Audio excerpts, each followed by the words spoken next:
Heath Cummings is a fantasy sports writer for CBS Sports, and he's an analyst on Fantasy Football Today. He was once a writer at Football Guys, too. He's a family man, a fortunate Chiefs fan, and he's a nerd for not just dynasty fantasy football, but beer as well.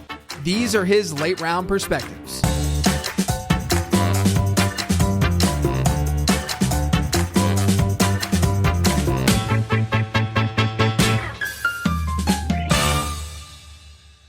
This episode is sponsored by Underdog Fantasy. I know a lot of you already play over there, but if you don't, you've got to check out their best ball drafts. You draft a team, which is the best part of fantasy football, and then that's it. There's no management, no waiver wire, no trades, and no lineup setting. Your lineup is optimized for you each week based on player performance. I'm going to be doing a lot more content on best ball this season, so make sure you're signed up for when that content drops. There are drafts going on right now. So head to UnderdogFantasy.com or download the app and sign up. When you do, use promo code LATEROUND and you'll get a deposit match up to $100. That's promo code LATEROUND. Now back to the show. I was thinking about this earlier today, and I was like you and I have talked and been a part of this space for I don't know, it seems like over a decade at this point. More than a decade. I think if I remember right, you were at Number Fire, and I was trying to kind of break in. I'd been a game recapper for Football Guys, and you and I had some conversations probably 13, 14 years ago before I started at CBS. Yeah, it's crazy. And I don't know if have we done a show together? I don't think so, which is crazy. Really weird. It's bizarre. Yeah. Because it's not like we've talked so throughout the years on Twitter and whether DM or whatever, for a while now. And it's cool to finally be able to sit down and talk shop a little bit, man. Absolutely. Yeah. People probably thought we had some feud where we refused to talk to each other in public, but there's no feud. We're all good. We can squash any beef that people think exists. Just know that there has not been any at all. I'm having you on at a time where things are pretty crazy in the NFL, where we have the NFL draft coming up. We will talk about that a little bit.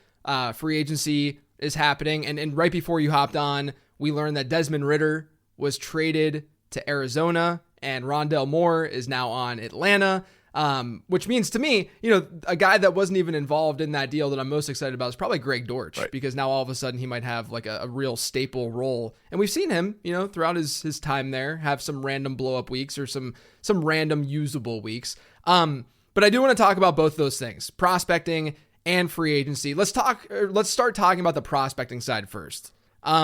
I'm curious, Heath, how you sort of approach your rookie evaluation. I know you're doing a lot of great stuff on the dynasty side now with CBS. So what's sort of your approach like when it comes to evaluating these rookies? I really try to take sort of a wisdom of the crowd approach, but not in here, give me the consensus rankings, I want that.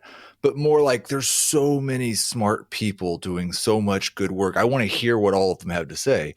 I said before, I started at Football Guys. So I've been a Matt Waldman fan for as long as I can remember. And his draft guide comes out, I get really excited. When you tweet about the model says this about this guy, or when I see one of your takes, I want to take that into account. When Matt Harmon's talking about wide receivers, I want to see what he's saying about those guys. And then from that type of starting point, I probably am of the opinion that as a fantasy industry, we've gone a little bit too far away from production. I do think it still matters. If there's a tiebreaker, I'd like to lean towards the guy who's actually shown us the ability to produce at an elite level at whatever level he was playing at.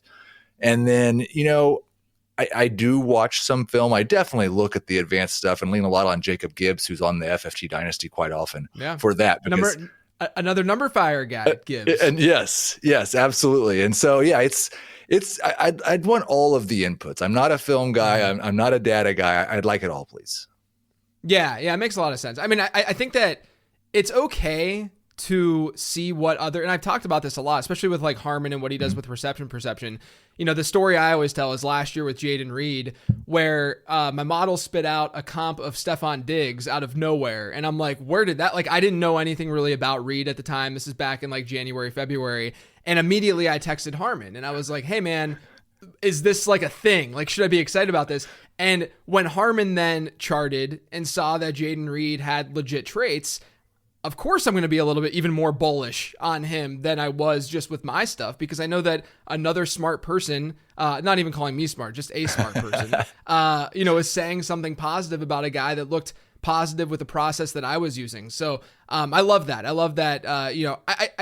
I just get a little bit tilted in a way when analysts are like afraid to, utilize other people's work Right. or kind of piggyback off of that work. I do it all the time. I mean, like last summer, Ben Gretsch started doing a lot. Look at that. Another ex-CBS guy. He will be on my show tomorrow, talking to Gretsch tomorrow. So yes, perfect. Love Gretsch. Perfect. Such a small world, this whole community. But yeah, so like, last year Gretsch did some like preliminary research on RPO stuff, just looking at data and stuff like that. And I'm like, wow, this is really interesting. So I just piggybacked off of it, obviously giving him massive amounts of credit for even like thinking of some of these ideas and me just kind of like digging a little bit deeper into them. But there's nothing wrong with that. Like we don't need to be this like siloed off people and not take things from others and just get better. It took me several years doing this to figure that out. Like I will admit, early in my career, I was always just kind of thinking like, what's the thing that I can say that other people are not saying? And like being so concerned about who was I right about and who was I wrong about. And then thankfully I've gotten to a place where it's not like that anymore. This is a much more peaceful way to do this. Yeah. Yeah. And look, you can still have unique takes, of course, like it can still come out that way. But if there's gray area with what you're doing, which I think is the case for a lot of the things that we do, it's okay to be like, oh, wow, there are some really smart people that are saying that are on one side of this. Maybe I should dig into that side a little bit more, which is, what you're talking about here with the rookie eval stuff. When you look at these classes, let's just specifically talk about, running backs and wide receivers here. The running back class as a whole, I'd say perception wise, people are saying it sucks. The wide receiver class as a whole, perception wise, people are saying it's really good. Would you agree with that general assessment? How are you viewing it? I definitely agree with that assessment if we are talking about the very top. I think that the top of the wide receiver class has the potential to be one of the strong. And it's funny to say that when you look back at the last 4 or 5 wide receiver classes and some of these guys we've brought into the league. But I still think like Harrison, Odunze, Neighbors, those 3 guys could just blow the top 3 of other classes out of the water.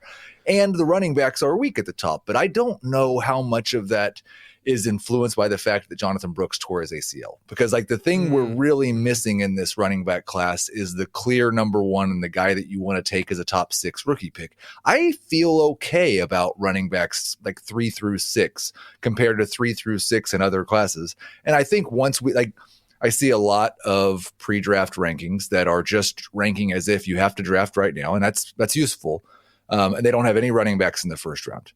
And the thing I like to point out is I'm pretty certain that there's going to be a couple of running backs that land in good spots on day 2, and they're going to be drafted in the first round of even super flex rookie drafts. Mm-hmm. Mm-hmm.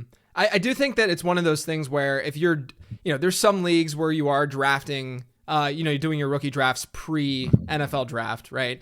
In that case, I'm probably going to play it safe and just get wide receivers because we don't know where some of these running backs are going to land, right? Like if you like Blake Corum as your RB1, if you like Trey Benson as your RB1, there's still a chance that some of these guys don't go as high or in the right spots that we would want them to go to. And I do think that landing spot will probably dictate running back a little bit more than it would at wide receiver. I do agree with you though, in totality, that like this wide receiver class definitely had like to me, with Neighbors and Marvin Harrison Jr., I see them as just as good of prospects as Jamar Chase when he was coming out. Like, are you there with Odunze too? I know that you mentioned Odunze. Would he be with them in that group, or is he in the same tier? I would say he's not in the same tier. What I've really struggled with is whether Neighbors is, because I almost feel like, and I get frustrated doing tiers. Sometimes you want to put one guy in a tier and you want to put 2 guys in this tier, and all of a sudden you've got 17 tiers, and that's not really helpful. But I have struggled a little bit because sometimes I look at Neighbors and Odunze and I think, man, they're not that far apart.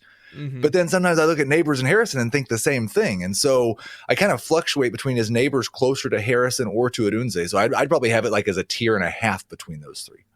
Yeah. Okay. I know that my models and the stuff that I'm working with has Neighbors and Marvin Harrison very close to one another, and then Odunze sort of in the next tier, but by himself. To your point, it's just like let's just create all these freaking tiers and make it even more confusing for people.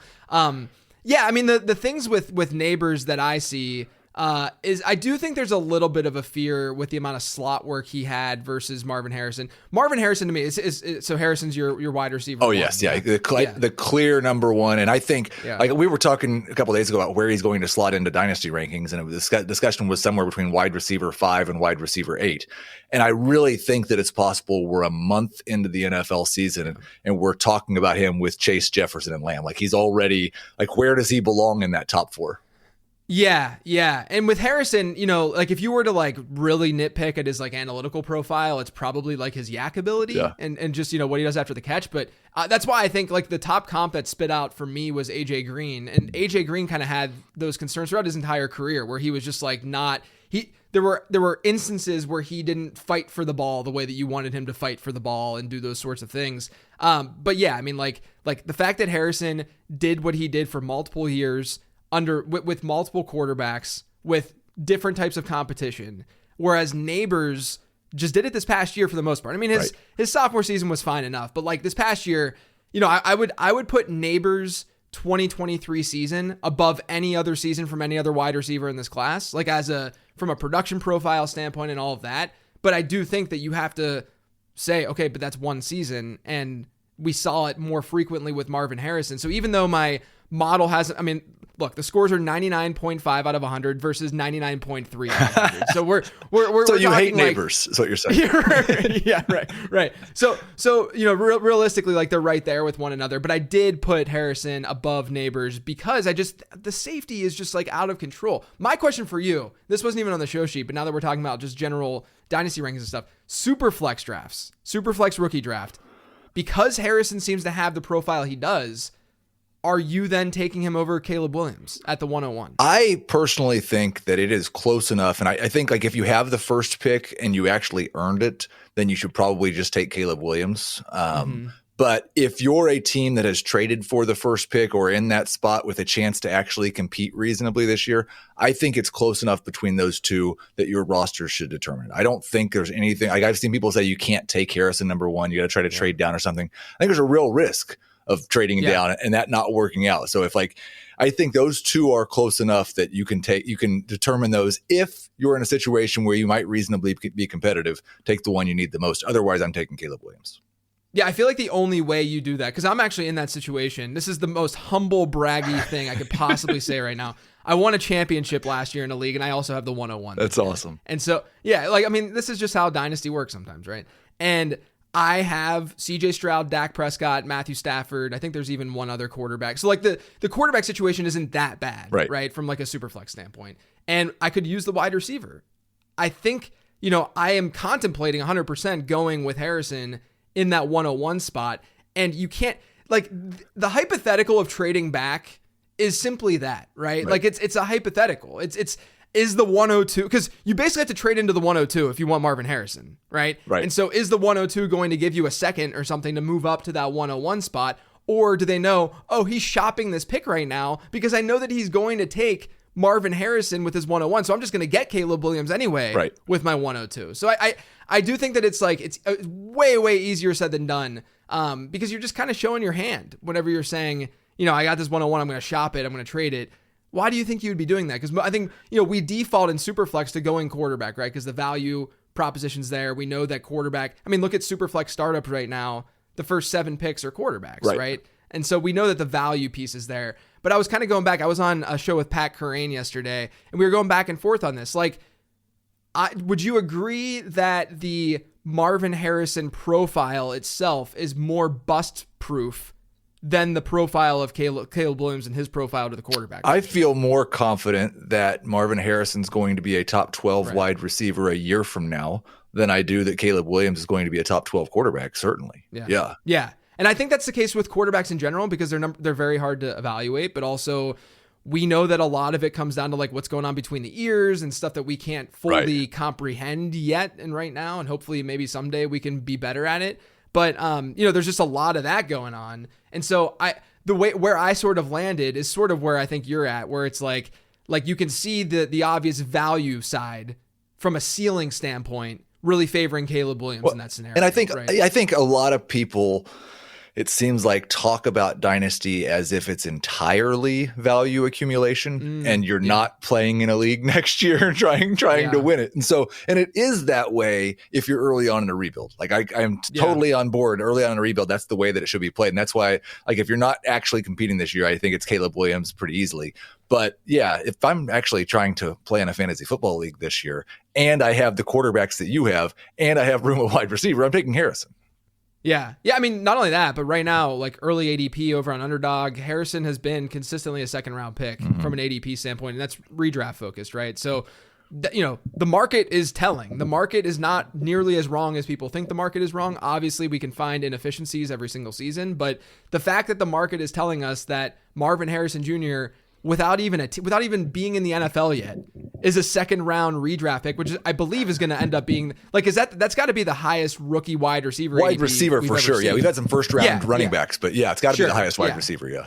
Yeah, right. I don't remember seeing anything. Jamar Chase might have been that high, but he couldn't catch in training camp. So yeah, right. He went from like a third rounder to like a fifth and sixth rounder because everyone freaked out about what was going on then. All right, so let's talk about these wide receivers a little bit more. Like you said, it seems pretty deep. There seems like there's a good number of guys who can be fantasy relevant, but there also seems to be a lot of volatility. I say that from the perspective of, if you look at like the projected round 2 guys, for instance, or the projected even round 3 guys, or late first rounders like the Keon Coleman's of the world, I can find warts and red flags to almost all of their profiles. And I know that's the case. That's how it's going to be. They're not early first round picks for a reason. And wide receiver, is a position that these teams are going to be going after. And so they're going to put a premium on the guys who don't have warts, of course. But at the same time, there is some concern, I think, with some of these guys. Do you have any favorites of that group that's maybe going in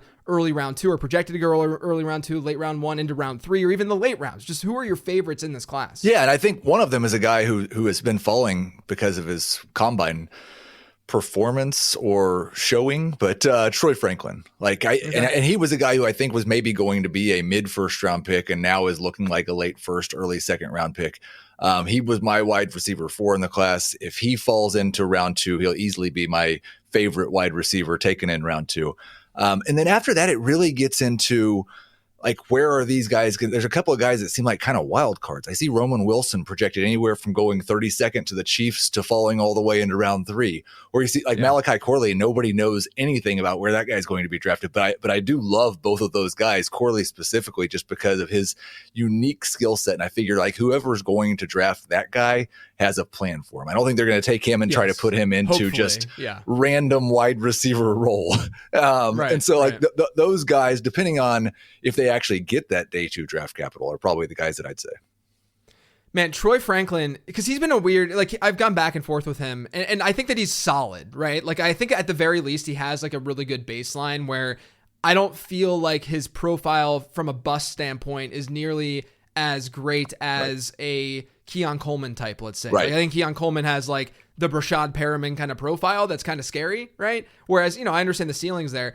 But again, going back to something I had talked about with Pat Kerrane on a show that I did yesterday, we often probably get the floor ceiling projections just wrong. Like we say, oh, Troy Franklin might just be like a high floor, maybe not a huge ceiling guy. But at the same time, we're surprised by ceiling all the time. So why not just go with the high floor player that we know is pretty solid and then hope that, something bigger comes of it, right? Like if Troy Franklin, here's a question. If Troy Franklin goes to your Chiefs, because that seems to be like a perfect fit in my opinion. Like if they were to get a Troy Franklin type who can really stretch the field and do things that Rashee Rice might not be able to do, is he all of a sudden, is he like your locked in, no doubt wide receiver 4 in this class? Even if a guy like Brian Thomas or Xavier Worthy get, let's say Brian Thomas gets like top 15 capital, would you be okay with drafting Troy Franklin ahead of him in rookie draft? I think the way I feel about that tier, whether it's tier 2.5 or tier 3 of wide receiver, I'm not sure, but they're all kind of in the same tier for me. Is it's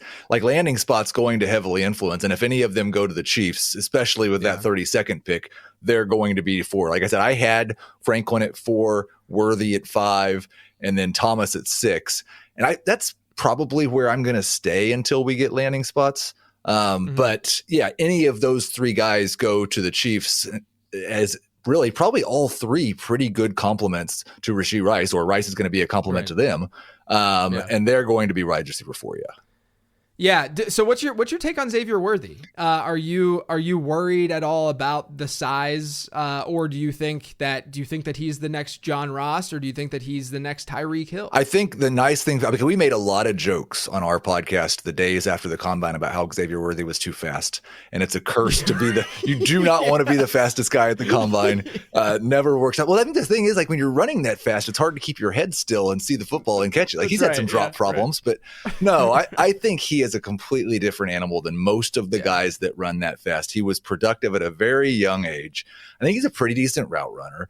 I am fairly confident, and I've gotten to the point really with running back and wide receiver where I think we have to reevaluate the historical comps in terms of sizes and like the cutoffs of what matters. We've seen that over and over the last 3 years. I know like Tank Dell was a huge outlier, but even before Tank Dell, like we see these really skinny wide receivers. We see the smaller running backs are having success. The game's getting quicker.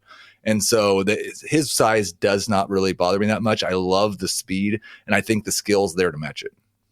Yeah, look, I used to worry about BMI at wide receiver within my model, and I don't care at all anymore. Right. It's not now. Every once in a while, people be like, oh, but what about Tutu Atwell, who actually had pretty good college production, and then he randomly got the draft capital from the Rams. And, he has an okay enough score within that model. But I think that you can do the exact same thing on the other end, like you said, with like a Tank Dell, where Dell obviously now he saw his value increase dramatically, and he's now a very, very solid wide receiver too in Dynasty, right? Right. And especially if an NFL team drafts Worthy in the first round, I'm going to assume like they're not concerned about his size. I'm not going to be that worried about it. Yeah, and if you look at some of those the John Ross comparisons just seem a little lazy to me. Not a little, a lot lazy. Where like if you look at Xavier Worthy's production profile, I have a metric called breakout score in my model, and Worthy's is the third best in this class behind Neighbors and Marvin Harrison Jr. John Ross was not there. Like none of the fast receivers who got draft capital had nearly the same kind of breakout score, that a guy like Worthy had. If anything, if you want to talk about faster wide receivers with good breakout scores, we really should be, like, to me, not to say that he's the same type of player or like should be necessarily categorized the exact same way, but he's closer to a Chris Olave, Garrett Wilson type than he is to a John Ross or some of these other, faster wide receivers with good draft capital. He's not the same kind of wide receiver as those guys, but he is that good from a production standpoint that I think that people need to recognize that. Absolutely. Yeah, I think just a completely different animal. Lazy was probably the right word to use for the Ross comp. All right. So at running back, like you said, no real RB1 in this class, but I am totally with you with the Jonathan Brooks take. Like to me, Brooks would probably be the guy that we're talking about without the ACL, the guy that we're talking about like at that like early second round, mid second round draft capital. But I think the ACL is just pushing him back. And now you got the Trey Benson types and, Braylon Allen, whoever, potentially leapfrogging him. There's no Breece Hall. There's no Bijan Robinson in this class. If you were to just guess, who do you think will be the RB1 post-draft in this class? You can say from your perspective, but you can also say from the perspective of consensus, or you can say it's going to be all dictated by landing spot. Yeah, I think like the running joke on the podcast is that it's going to be Blake Corum because he's going to be taken in the second round by the Chargers. And like he goes to the answer might just be whoever the Chargers or Cowboys take in round 2. I really lean towards the answer should probably just be Brooks. He doesn't even turn 21 until July. Do we really care that much that he's got an ACL that might make him worse the first month of the season or the first? Now we do care, obviously, if he doesn't get that round 2 draft capital, or if there's 3 or 4 or 5 running backs taken in front of him. That makes sense. But I think he's the best rusher. I think he has the best profile to be like, if a workhorse back comes out of this class, I would expect that it would be him. And we just saw had this conversation with Breece Hall and Javonte Williams, who were just a couple years older than Brooks going into last year. And Javonte never really got back to his pre-ACL form in year 1, which happens with a lot of those guys. Yeah. And Breece Hall was one of the best running backs in fantasy football for the last 12 weeks of the season. Right. So I do think that Brooks has I know his camp's being really optimistic, and I think you have to take that with a grain of salt. Probably don't put too much faith in that. But there's a very real scenario that he's just himself by October 1st and easily the best running back in this class. Yeah. Is there any fear for you that, it's not the same thing that Jamison Williams dealt with, because Jamison Williams, his injury happened later than what Jonathan Brooks had. Jonathan Brooks was in November. Williams was later in the season, toward in the playoffs and whatnot. But is there a fear to you from a value standpoint of like, okay, what if Brooks steps in but never really takes over that backfield? And maybe you, Heath, from your evaluation perspective, you're sitting there saying, well, I know that Jonathan Brooks is good, so I'm just going to hold on to him and, move into year 2 and feel confident that he could be a bell cow. Or is there going to be some concern? Because, the value piece is important to Dynasty. The production piece is obviously important, what we just talked about. But, the value piece is still there. Is there concern that his value overall as an asset will drop as a result? I think there absolutely is. Now, if he's a round 2 rookie pick, I'm not sure there's really that much risk. If he's being taken at the 108, then I think there's significant risk. So I think it really, the thing that I really struggle with the most, and we go back to this reminder that we're also going to play a fantasy league this year in Dynasty, is that like most of the teams that are picking 9 through 12, 10 through 12, like what do they care about winning this year? If they're drafting a running backs because they've got a need, and so they might be more likely to take a Trey Benson. I think it's pretty unlikely that Brooks gets into the first round of rookie drafts unless he is that first back taken and teams just show us that they think he's fine. But I think he's going to be an early round 2 pick. And so I think that risk of him losing value is kind of being priced in. I love that point. I love that point about the late first rounders being teams that are probably fairly solid in some, right? Obviously you're going to find teams that aren't, but that's a really good point that folks might, as long as they're knowledgeable enough about what's going on and know that Jonathan Brooks is coming off the season where he tore an ACL, then yeah, I could definitely see that happening. But that's a great point where cost has to be part of that equation and factored in when you're sort of evaluating, where you're going to be with him. Any sleepers in this running back class? Because, like you said, there's no one really at the top, but it seems like there's a little bit of depth there. Yeah, I think it's an interesting question because everybody has these backs ranked in different places. If you think that Blake Corum might be good, you can go find analysts that means he's a sleeper, or Braylon Allen. Yeah. But if I had to choose like a true sleeper, I'd probably go with Frank Gore Jr. I'm a pretty big sucker for the pedigree, and he's shown the ability to be productive. And I can't imagine he's not going to be available in round 3 of rookie drafts. So I would think it's kind of, I guess, a credit to us that he's not getting pumped up more than he is just based on the name. That's true. But no, as a round 3 pick, if he lands in the right spot, yeah, absolutely. Yeah, really interesting receiving profile for him too, where obviously something that we want to look at and target is that pass catching side. I like him too. He's someone, him and Isaiah Davis. Isaiah Davis I could see more from South Dakota State as more of like a true, I don't know if he has like the crazy explosiveness or anything, but just like a very, very solid, he comped very closely to Tyler Algier for me.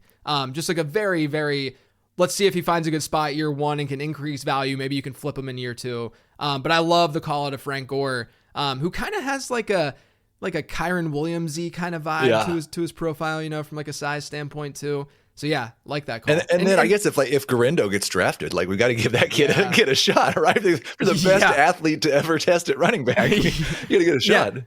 Sometimes you just need to. Sometimes it's okay to just be like, I only care about your athleticism, and we'll see what happens, right? I liked Isaiah Pacheco coming out, but there were definitely some red flags to his profile. But it's like, okay, but this dude is an athlete, right? Like he can run. He's good. And so it was easier to latch onto that whenever you're spending a 4th round rookie pick on him, right? And Garendo feels. I mean, Pacheco was his top comp, and for me at least, and it feels like. I don't know, given the depth of this class, what are the odds that Garendo in a Superflex league is getting into the 3rd round even, right? He's low, yeah. Yeah, is more than likely just going to be a complete dart throw. So I like that call out too. All right, let's shift our focus to free agency. I'm sure a lot of people are sick of rookie chat. So many things happened this week, and so many things happened specifically at the running back position. We can't even get to all of these scenarios and situations because there have just been so many. I'd say the biggest one was probably Saquon Barkley. He goes from the Giants to Philadelphia, and Giants fans are very, very mad online about this. about him going to a team that, it's why does Saquon Barkley need to have loyalty to a team that's just been horrific since he got there? It just doesn't make any sense to me. But he goes to Philadelphia. Do you think that overall this is a win for Barkley or a loss for Barkley? And I guess you could look at that from the standpoint of like where he was at in New York to where he's at now in Philly, or, are there better places that he could have gone, that could have made him an RB3 or 4 or something in redraft, whereas now he's in Philadelphia where, there might be some concerns. Yeah, I think there were probably better places. I think if he had gone to, like we talked about, the Chargers or the Cowboys, and they'd not added anyone else, it's such a mixed bag in Philly. I came out with him, I think, RB9 for this year, which is very close to where he was last year. I'd probably call it a push. I think we're going to see him in the open field more, which is just a win for us. It's going to be more fun. There's going to be much more efficiency. I would expect a smaller share of the workload, both in the run game because of Hurts and in the pass game because of Hurts, and not a big downgrade, but a small one. And I think the touchdown odds are like, I've seen a lot made of the tush push. I think the touchdown odds are probably, again, almost a push. This team's going to score twice as many touchdowns as the Giants. Hurts is going to steal a bunch of them. Barkley probably still scores around 10. I think he's a low end RB1. Good landing spot, nice contract. He gets to be a starter for 2 more years. Yeah, the thing with and I agree. I did my projections over the last 2 days. I was just in my hole, getting them done to be able to like sound competent while talking about all this stuff, because it's really hard. It's nice to just have like a guide as you're. I love it. Yes. Things, and with Barkley, he came out as RB11 and half PPR for me, so about the same range as you. Right now, he's going at RB7 on Underdog, which is also half PPR. And I think that's a little bit too rich, number one. But number two, I have a feeling that we might see a line drawn between Saquon and Kyren Williams this season, where people are going to be really hyped about Saquon. And then there's enough of, just like what Kyren did this past year. He was great, obviously, but where he came from, right, the kind of prospect he was, all that kind of stuff. Where would you land on that discussion? Unless something significant changes before the start of the season, I'm going to be a sucker for what happened last year. But I think Kyren Williams is just set up for an enormous workload. I think that Rams offense is going to be pretty good. They made some really nice improvements on the offensive line already. I think that's a great situation. And so he's probably going to be a top 5 running back for me. If I draft a running back at that 1-2 turn, he might be the guy I take. Yeah, I'm totally with you. And I remember, like, you go through the season and you're not like necessarily looking as in depth as you would after the season at some of this stuff, right? And so, I'm looking at like a lot of the metrics in season. I'm like, yeah, Kyron's having a pretty good season. And then I like really dug in. I was like, oh my God, like his season was legit last year. This wasn't like some fluky thing. And I think we got to give him props for, to me, he looked like a completely different running back than not only did he look like year one where he didn't get that much run, but even in college in Notre Dame, like he just looked like a different running back, in 2023. So props to him. And now we got to adjust any priors we might have had and realize that Kyren Williams looks pretty legit. Like, I don't think this is a profile of someone who's just automatically going to bust, especially when you give it the context of that Rams coaching staff, right, and what Sean McVay loves Kyren Williams. Like he seems to be obsessed with Kyren Williams. So I think that we need to be obsessed to some degree with Kyren Williams. Let's move on to Baltimore. They got a guy who I faded last year, which was there really wasn't really a real true win or loss, I feel like, with Derrick Henry. I think it was a win fading him. Was it? I think it's a very small win, not one worth bragging about, but you didn't never miss him. Yeah, well, I faded him for the last 5 years, so finally it worked out in my favor. But now he's in Baltimore. Where are you at with him as a Raven? Do you think that he might be able to dominate there? I received a tweet this morning that says, "I hate your Derrick Henry take. Please reevaluate." So hopefully I don't inspire that again. I'm not very optimistic. I don't want to bet against Derrick Henry. Like I've not bet against him 5 years in a row, but several in the last 5 years, and been wrong more often than not. Yeah. It doesn't seem like workloads mattered to him, and age hasn't so far, but Father Time is undefeated, and he's a 30-year-old running back on a team that's he's not going to catch that many passes anyway, but a team that has really chopped up carries, not just because Lamar Jackson takes 30% of the rush attempts every year, which he does. But I just would be really surprised for a team that wants to go play in the Super Bowl. They're going to give Derrick Henry at 30 years old 20 carries a game, and he's not catching the ball. So there will be great spike weeks. I think he's probably a better best ball pick than he is in just a regular seasonal league because he's probably going to score a bunch of touchdowns. But he's a low-end RB2 for me. I put up a Twitter poll and said, like, where are you drafting him? First 3 rounds, round 4, round 5 or later. And it was like 45% round 3 or earlier, which I guess I should have expected. I'm not going to draft any Derrick Henry if that's the case. Yeah, it's tough because I think he's someone that in projections might look okay because you assume health with projections. You assume things are going to be relatively okay. I'm not as detailed as like Mike Clay with my projections, and I'm not, necessarily like digging into that side of things as deeply. But I understand sort of the more subjective stuff where it's like age and health and the things that could go south for him. And you look at Baltimore too. Last year Baltimore scored the 4th most PPR points as a backfield in football behind only the Dolphins, 49ers, and Lions. My fear a little bit is just general regression. I don't know if Baltimore's offense is going to be as good, in 2024 as 2023, just simply from a regression standpoint. I mean, they could even add pieces and make them look better on paper, but just regression might say you're not going to be as good offensively. I'm probably in the middle right now with Henry, to be honest. That might just be years of him destroying my soul and owning me in my takes. That's fair. And me being worried that this guy is truly built different, because I do think he is built a little bit different. There might be some juice there. I don't think this the nice part about Derrick Henry in Baltimore from like a receiving perspective is that we would never project him for like a 15% target share anywhere. Anyway, And then I would also say the nice part is that it's not nice for Keaton Mitchell's from his perspective, but he's probably not gonna be 100% to start the season, Keaton Mitchell. Right. And so maybe that means that Derrick Henry gets off to a hot start and you can flip him. And then later in the season during the fantasy playoffs, which is usually when we think Derrick Henry would come through, he's not necessarily getting the workload that we would want because they're saving him for the playoffs and Keaton Mitchell's healthier and all that good stuff. I think this can just go in a lot of different directions, but I do think the bottom line is, this is a team that has a rushing quarterback, a mobile quarterback, and typically that means not only a lower touchdown total, as long as the team touchdown total, isn't ballooned up, right? But then also, lower target shares for these running backs too. Right. Yeah. And I do think it's worth asking, like, I know Lamar, it helps running back efficiency playing next to Lamar. But I also believe that some of that historically over Lamar's career was Greg Roman. And we saw, so I hate to just say, he's going to be a 5.5 yard per carry back again after we've kind of seen a dip here recently. And it's not just injury. Like, we've seen several 27 and 28-year-old running backs just completely turn to dust on the field in front of our eyes. Derrick Henry could be completely healthy and just not as fast anymore. Yeah. I mean, we've seen it with Henry, right? Like, I mean, his advanced metrics are not nearly as good as they were 2 or 3 years ago. It's just that's just the way that it's been.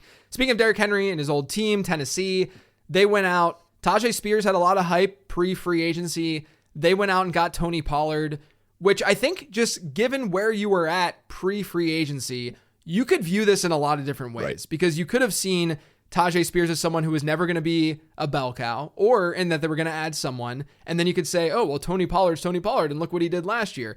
Or you could see this as a big loss for Tajay Spears because he had that opportunity to really be a bell cow in that backfield. Where do you stand with where things are at now in that Tennessee backfield? I didn't think he was going to be a bell cow, but I thought there was a hope for like 180 carries and 5 targets a game or something like that. And my problem with Pollard is I think he's a much worse backfield companion for Spears than someone like Henry would be. That's mostly going to handle that early down stuff and the stuff that we don't really want Spears doing anyway.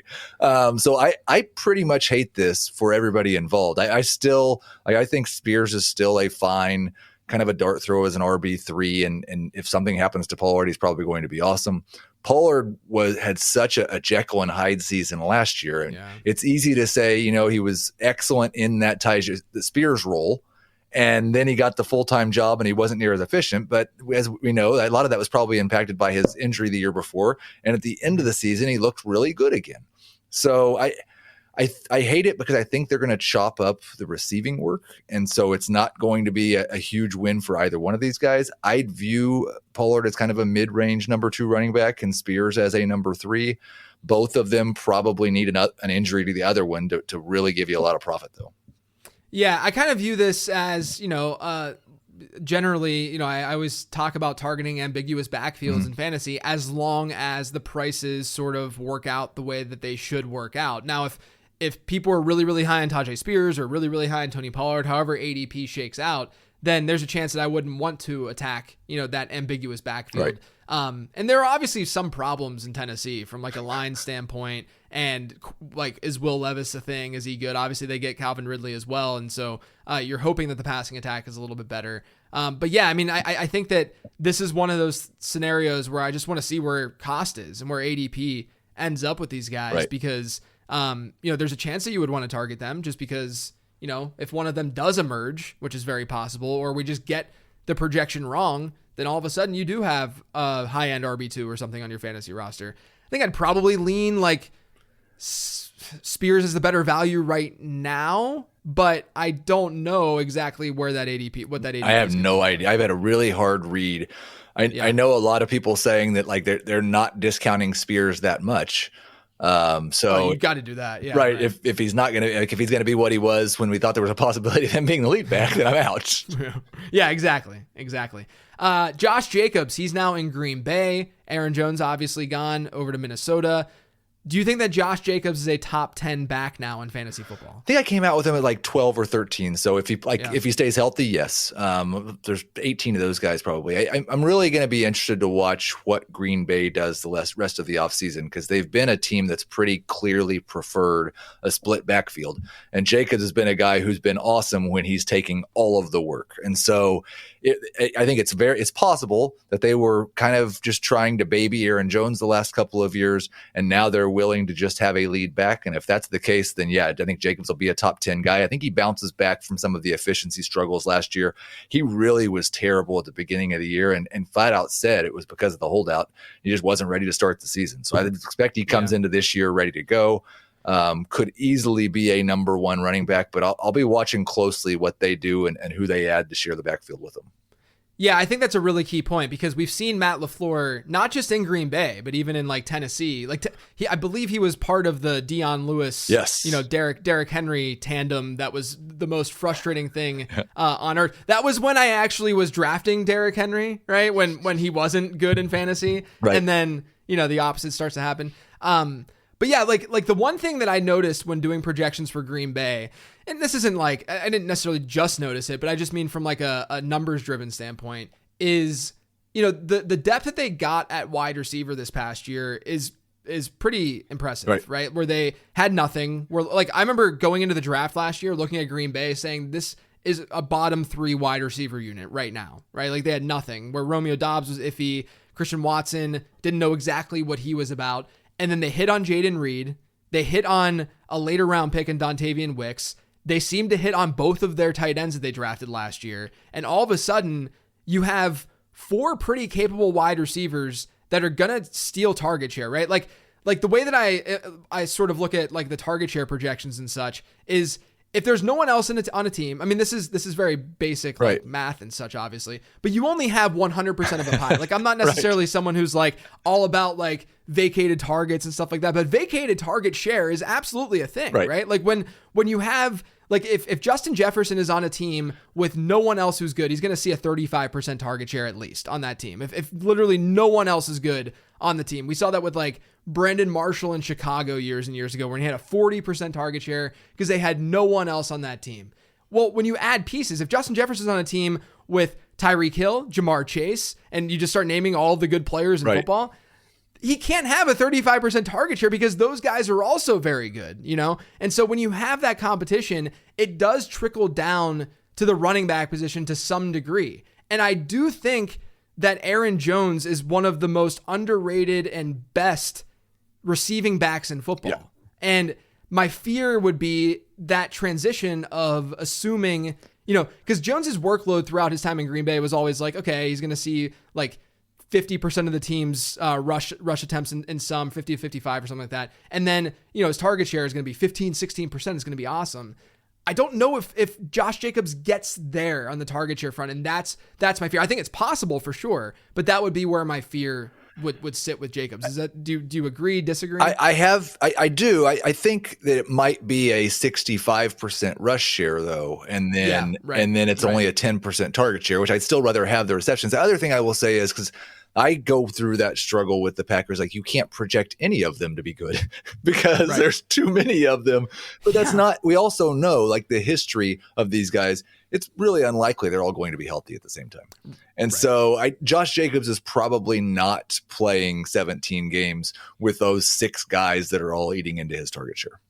Yeah, that's a very good point. And these guys might not be as good as we think that they are, or they, I love Jaden Reed. I think Dontavian Wicks is really good, but there's a very real chance, especially with like Wicks, who came seemingly out of nowhere and was able to do what he did. There's absolutely a chance that he's not, commanding a 15% target share in that offense. And then what if Christian Watson, just continues down the path that he was down last season and such? So there's at least that path too. I do think though that from like a projection standpoint, it's at least a call out with Jacobs that there is, some receiving competition on that team that we should just be aware of. Absolutely. All right. So Josh Jacobs now out of Vegas. Vegas doesn't do much at the running back position, but Zamir White is there. White came on very strong towards the end of last year. He was basically a fantasy football league winner from like how he performed in the playoffs and such, at least fairly strong. Do you think that people right now today should be confidently drafting Zamir White in best ball drafts, or do you think that he's a target in dynasty, or are you concerned that there's going to be some additions to that backfield? Yeah, I think like it seems like in dynasty, at least, most of the people who have Zamir White are wondering if they're going to be able to sell before the NFL draft. Mm-hmm. And from what I've seen, like I've had some conversations around that, and people are having a hard time even getting an early second round pick. And so I don't know that he's going to get moved very much. If you're interested in going and getting him, I think if you maybe offer a mid-second and see if you can, I don't hate that at all. That what I've heard is it doesn't sound like the Raiders are very interested in investing very much at running back, which is kind of strange based on their philosophy, which seems to be just like to build this killer defense and run the ball a bunch. But if I would in redraft be drafting Zamir White basically as a high-end number 3 running back right now. When I do my projections, he comes out around RB20, so behind where I've got him in the projections. But just like you get to the end of the guys that you feel confident are starting this year, and Zamir White should be at the very top of your list. If you just want to draft wide receivers and tight ends early, he's an excellent guy for that, as long as ADP continues to allow him to fall into that range. Yeah, and obviously situationally, it's not great for White. The Raiders, we're not projecting the Raiders offense to be a top half offense in the league this year, but they weren't super strong last year, and he came through, down the stretch. He was seeing really, really good backfield share numbers. And the other thing that makes me feel a little bit more confident, like this is one of those moves where you just got to kind of go, you might need to just go against the grain of what the market is just assuming. Right. I always like to, like when it comes to the NFL draft, I always love to do the opposite of what the market assumes. Like the market is assuming that, the team X is going to, like it was Atlanta a couple years ago when they ended up getting Tyler Algier in like the 5th or whatever it was. And everyone's assuming that Atlanta is going to draft an early round running back. And then everything's just going to be so clean and nice in rookie drafts. And we're going to know exactly, it's going to be put in place perfectly. And then it's always just jumbled, right? Like things just don't work out the way that we think it's going to work out. I think this is one of those situations where you might actually win out with Zamir White by holding on to him, because if they don't draft a running back on day 1 or 2, they won't on day 1, but on day 2, let's say, and I don't know what their draft capital situation looks like off the top of my head, but if they don't really invest in the running back position, Zamir White's price is going to go up pretty dramatically, I think. Both in redraft and in dynasty. And don't forget, White was someone that a lot of people liked coming out. He went a little bit later in his draft than some folks maybe expected. Split a backfield in college, so his, it's typical Georgia stuff. That's just what they like to do. And, so we didn't necessarily get the production from him per se. And so like all my models and stuff like that just didn't like love him. But he had the size, he had the speed, and he had decent enough production, to be a pretty good prospect. And so I'm intrigued. I do think this could be a situation where you just hold. Yeah. No, I think for sure in Dynasty, that's the answer right now. And I think that, like, assuming that his ADP doesn't move much based on the fact that they didn't add a running back, I think in redraft, buying at current cost is the right move as well. Like, you're just not, it's kind of like the conversation with Brooks and losing value as an early second round pick. You're just not risking that much. And there is significant upside. Would you buy Zamir White? I would be see, I think, like, we talked about those running backs, and I expect most of those are probably gone by about 205, those top 4 or 5 running backs that end up in good spots. So anything after that, I'd be looking to, 206 or later. Yeah, I like the idea of like a late second for Zamir White or something like that. Or, I mean, you could start with an early third and just kind of go from there. Right. But like, late, I don't think anyone would necessarily bite who has White right now. But a late second could maybe get it done. Another situation that I think is probably like low key the most interesting of all of these, and that's in Cincinnati, where they get rid of Joe Mixon. Mixon goes to Houston, which we're not even going to talk about Mixon on this show. The Cincinnati backfield, though, now has Zach Moss, who they signed, and then they have Chase Brown as well, who came on fairly strong, towards the end of last year. He at least was digging into Joe Mixon's workload, showed some big playability. Where do you stand with this backfield? How do you think this is going to shake out? I'm leaning towards like a 60-40, 55-45 edge for Zach Moss. I don't think he's going to find the same success running in Cincinnati that he found in Indianapolis. I don't think this is as good of a situation for him. And I do think that Chase Brown's probably going to take care of more of the third down type work and the passing downs work. And so I'm not going to project or rank either of these guys as starting fantasy running backs. But again, I think it's another one of those ambiguous situations that you talked about, where if I'm wrong and Chase Brown ends up with 15 touches a game, or if Zach Moss is really dominating touches, then they could absolutely grow into that type of role. But I'm looking at what I would expect to be a pretty close split, with Moss not being quite as good as he was last year. Yeah, and Chase Brown, I think, has like pretty legit truthers out there. Yes. Like people are really, really into Chase Brown. I liked him as a prospect. I thought that he had an interesting profile, a little bit older, but he had like the speed, speed score is pretty strong. And then he showed out last year to some degree. I would say though, when you look at his numbers, don't just look at like his explosive numbers and like his big play, his 20 plus yard runs and catches and such, because if you look at what he did on a per rush basis, success rate and EPA per rush and such, he was kind of worse than Joe Mixon on the ground. And a lot of people look at Mixon and they say Joe Mixon's dust, right? He's not very good anymore. People will crap on Joe Mixon all the time as a running back. And so I dug into this a little bit more, Heath. So I have this year 2 model, right? Where it tries to project how well a guy after his rookie season is going to perform in year 2 and year 3 in his NFL career. Chase Brown, his score is around 64. Okay, that might mean nothing to people listening, or people who read the guide and such. You can at least look at the little chart and you can see what his odds are of hitting different PPR point per game thresholds in year 2 and year 3. But essentially, anyone under the 70 mark, we've only seen a few hits over the last decade plus. Right. I'm talking like CJ Anderson, Myles Gaskin, and Kyron Williams are the 3 that gave us an RB1-ish season. And then on top of that, you can add Chris Carson and Damian Harris as the guys who gave you an RB2 season. And that's it of that entire group. So the other thing, though, that I wanted to dig into, and I sent a newsletter blast about this week, is if you look at running backs who are middle round selections in fantasy after their rookie season, so they're year 2 running backs, middle round picks. I think I looked at round 6 through round 10. And they had a year 2 score above 70 or below 70. The guys below 70 were horrible. Right. They consistently, and they were, the sample wasn't massive. It was like 8 or 9 guys. And the other group was like 20 or so. But the hit rates of the guys who had these year 2 scores that were above 70, they outperformed their ADP expectation by like 2.5 PPR points per game, like on average.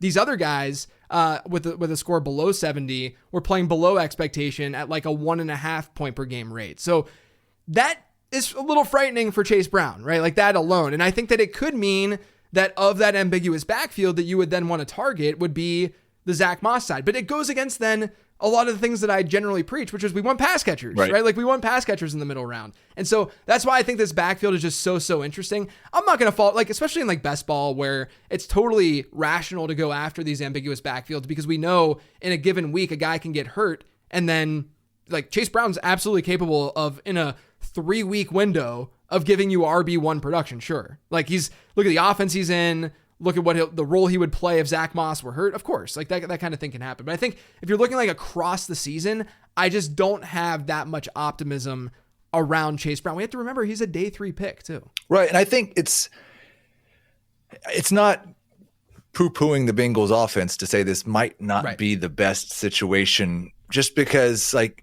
the offensive line's not that great. Joe Burrow is going to throw it 600 times and Chase and Higgins are going to score 15 to 20 touchdowns. Like it's just, if you're also, it works out just fine if you've got a guy like Mixon who's going to touch it 18 times and who is a good goal line back. Chase Brown, I don't think he's going to be that. I don't even think his truthers think he's going to be that probably. I actually think that's a really good exercise to go through as a fantasy manager is look at what Joe Mixon did. Mm-hmm. Look at what his workload was. Do you think Chase Brown, hypothetically, if Chase Brown saw that workload, would he be far out producing Joe Mixon in fantasy? I think the answer to that is probably not. Right. You know, I don't know that he's good enough to really see massively better. I think he'd have more explosive plays and he'd have more, he'd have more negative plays. Yeah, exactly. Right. Exactly. I think it would be a moot thing. And as a result of that, obviously Chase Brown, Joe Mixon is usually drafted in like the last couple of years has been like a 3rd round, 4th round kind of guy, whatever. He's kind of was approaching the dead zone, but people were drafting him based on volume and all that kind of stuff. And so you could hypothetically say, okay, if Chase Brown's an 8th rounder, then you're getting that value on him if you were to assume Joe Mixon workload or that kind of workload. But my response to that would be, okay, but we still don't necessarily see the RB1 upside. Right. And I think that we always want to really chase that ceiling, at least have that be in his range of outcomes. Like I don't see this as, and actually the email blast, the subject line was, is Chase Brown this year's Rashad White? And the answer to that is, I don't think so. Like it doesn't set up the same way at all as it did for like a Rashad White last year. I find much easier believing that Zamir White is this year's Rashad White.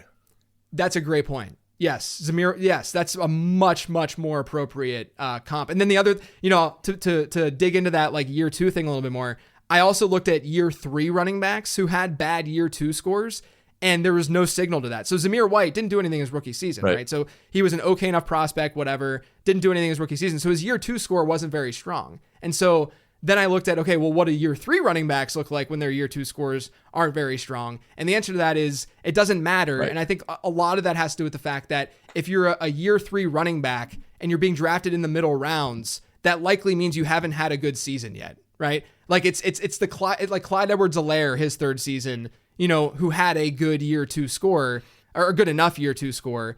He was a middle round pick, but we knew that things were going in the wrong direction for him. And that's kind of the cluster of running backs that you get in that range with those year 3 guys. So Zamir White, I don't think you need to look at the models or anything. You can say, hey, maybe Zamir White's going to be somewhat of an outlier, because it's not like we see a situation like this occur, all that frequently. Right. So, all right, one more thing. Well, 2 more things, but one more free agency related thing. Kirk Cousins, he goes to Atlanta. I think that's probably the biggest fantasy implication related move that happened over the last week. How high should we be on Bijan Robinson, Drake London, and Kyle Pitts now? I think in Dynasty, you move, like they're all 3. Pitts is a top 5 tight end. I think moved up to tight end 4 for me, and he'd fallen all the way to 5 or 6 from his perch at number 1 for the first 2 years of his career. Bijan is RB1, and London is a top 12 Dynasty wide receiver. With the potential to move even higher. In redraft, I think Bijan's a top 5 pick, and I'm probably looking at London in the round 3, round 4, and Pitts in the round 4, round 5 range. I'm still a little bit skeptical that this is going to be good for all 3 of them. And if I was going to bet on one of them losing, I think it'd probably be Pitts. It seems like this new staff is all about Drake London, and I love that. That's fantastic, but it might come at the expense of Pitts. Yeah, I agree with that take completely. And I'm gonna give you a spicy take. I think the one player who's going to contend with CMC this year is Bijan Robinson. I did his projections, and CMC's the RB1 projection wise. Bijan came out as RB2 for me, and the delta between their points per game projection wasn't as great as I would have expected it to be. I mean, he's in a very, very advantageous spot. If you make some general assumptions that they're not going to use him the way that Arthur Smith used him, So I'm bullish there. And then Drake London, I mean, I've just been a Drake London guy since he came out, and I feel a little vindicated right now because my dynasty shares have looked a lot better the last week than they did a year ago. All right, Heath, before I let you go, give me one spicy take about this year's NFL draft. Could be a team taking a position that we don't expect. Could be about a player that you really like or don't like. Just give me a take. I'm going to say that there's going to be 5 quarterbacks taken in the first half of round 1. Like we've already settled on 4, but these teams, the Giants and the Broncos and the Vikings, seem so absolutely desperate to find somebody at that position. I think they're going to, and I think it's probably going to be a mistake. I won't speculate on who the 5th guy is going to be, but they're going to talk themselves into a quarterback who has no business being drafted in round 1. And they'll take that 5th quarterback in round 1, and they'll be looking to draft a quarterback again next year. Do you think that you think we might see quarterback with someone trading up to Arizona? I would if it wasn't Arizona. I think we might see. Right. I don't think Arizona's going to give up Marvin Harrison. Right. And the fit is there. And so they could just wait. Yeah. I think it's interesting because if someone does trade up hypothetically, man, how annoying and frustrating would it be if Marvin Harrison then lands in like a Greg Roman offense right away? right away. I am so terrified for Justin Herbert this year.